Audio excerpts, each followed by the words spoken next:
OBC संघटनांना त्यांचं मत मांडण्याचा, त्यांचं मागणी करण्याचा पूर्ण अधिकार आहे आणि ती राजकीय मागणी होऊ नये, सामाजिक मागणी असली पाहिजे.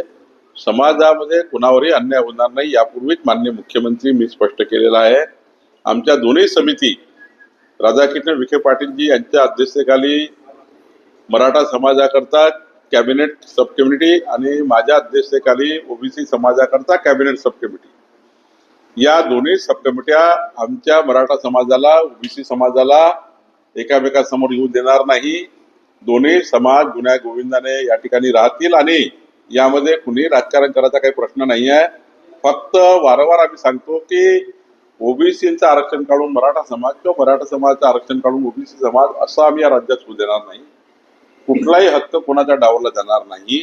सर्वांना त्यांचा हक्क मिळावा याकरता आमचं सरकार काम करत आहे आणि मला विश्वास आहे की महाराष्ट्रातला हा जो आमची सामाजिक सलोखा आहे हा कायम राखण्यामध्ये आम्ही या ठिकाणी यशस्वी राहू.